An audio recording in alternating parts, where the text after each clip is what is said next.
Name one, Logan. Name a Democrat that's a criminal that's running for office. Please name one. I would just give me one. Just name one. I mean, that's all you have to do. That's why we're watching this closely. That's why we're breaking it down, and that's why we're bringing this to you. And Habari is going to stay on it, man. News our way, like always. So, in part two of this, man, when enforcement turns deadly, deaths in ICE custody and use of force, man, has been ridiculous. It's been pretty bad, man. It's ICE is horrible right now, and for all you people that love it and you're celebrating, you're inhumane. You're just a horrible person. He gonna name a Democrat donor, someone who's never ran for an office ever, who's never held an office ever. Nah, that ain't gonna work. That's not the answer we're looking for. Go ahead, show that. Thank you, taking notes. The maggots just want absolutism and total. Yep. Dynamically, society gives them anxiety, and they need. Right, man. I have to agree, brother. I have to agree. It's I don't understand. They always pointing the finger and calling other people's communists, but they are definitely down with a lot of communistic shit. It's crazy. So part two here, man. This part it's gonna get a little tough, but we have to do it. In part one, we talked about the unprecedented political pressure on the Fed, including the idea of using criminal investigations as leverage. You know, it's just crazy. But now we're going to pivot into something else that has been unprecedented in the scale and urgency: the human cost. This immigration crackdown, deaths in ICE custody, and fatal encounters involving immigration agents. It's been crazy, man. And before we go any further, we're going to go ahead and be very careful with our language here. We're not doing rumors. We're not doing viral misinformation. We're going to stick to the documented reporting, and we're going to name what we can name just for you to understand. Yeah, man. The core facts is and what we know so far. And we're going into, we did a little research and went into what happened last year and so far this year. But here's what we know from major reporting from 2025.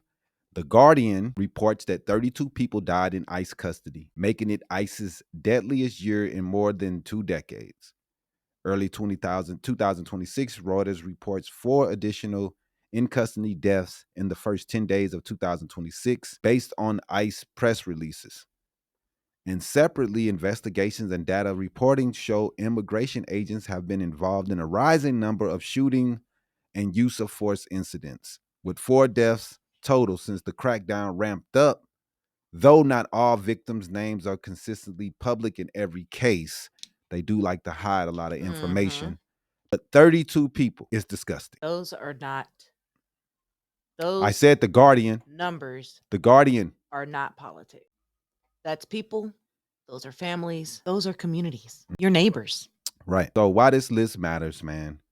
There's a reason we're doing this the way we're doing it, because when government violence becomes routine, the first thing society loses is the names of the people. They turned into detainees or suspects or illegal case numbers or just domestic terrorists, because that's what Trump wants to call anyone that protests against him. And the second the names disappear, accountability disappears with them. Yep.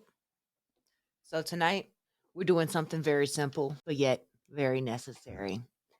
We're going to read the names that are documented, and we're going to say where they died. And we're also going to say what the reporting says has happened since then. Yeah, man, the 2025 deaths in ICE custody documented list. It's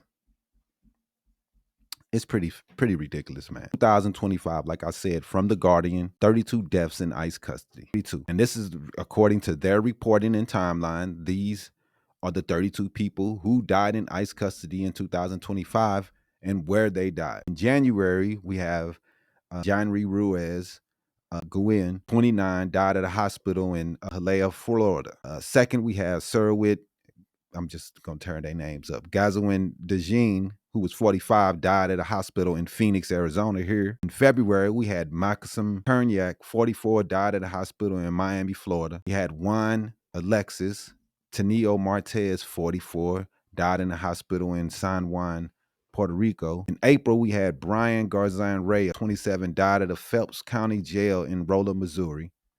We had 9, Ngak Nguyen, 55, died at a hospital in El Paso, Texas. We have Marine Angie Belaze, 44, died at a Boward Transitional Center in Pompano Beach, Florida. In May, we had Abelardo Delgado, 68, died during a transport in Georgia. Like, this is horrible, man. In June, we had Jesus Molina Villa, 45, died at a Stewart Detention Center in Lumpkin, Georgia. We got Johnny Novello, 49, died at a federal detention center in Miami, Florida. Now, number 11 is Cedro Perez. Now, this is, no order or anything, but I just wanted to say these people names to you people so you can understand that there are people that are actually dying. That's names and that people cared about behind this shit. Cedro Perez, 75, died at a hospital in Florida. Number 12, TN Juan Fan, 55, died at a hospital in Live Oak, Texas. Chang Fing G, 32, died in ICE custody in Pennsylvania. Renzo Antonio Betrez Vargas, 32, died after a detention at Central Arizona Florence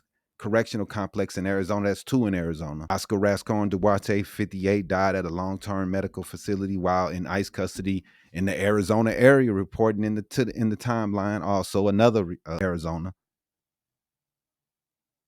Santos Benigos Reyes, 42, died at Nassau County Correctional Center in New York. Ismael Ayala Uribe, 39, died after falling ill connected to a Adelanto Detention Center in California. Orlin Guzman Fuentes, 37, killed when a gunman opened fire at an ICE field office where he was being detained. Miguel Angel Garcia Medina, 31, killed outside an ICE facility in Dallas, Texas, later died of his wound. Albin G died at El Centro Regional Medical Center in Calexico, California. In October, we had Leo Cruz Silva, who was 34 years old, died while detained by ICE at St. Genevieve County Jail in Missouri.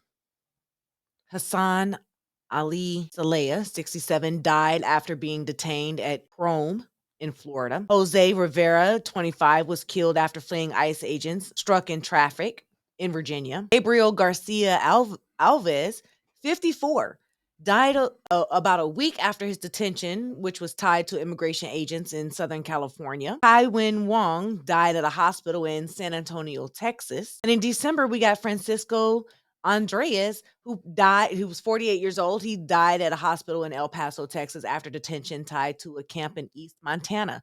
Fort Bliss reports. 27th person, Pete Sumala Montejo, 72, died at the Valley Baptist Medical Center in Harlingen, Texas.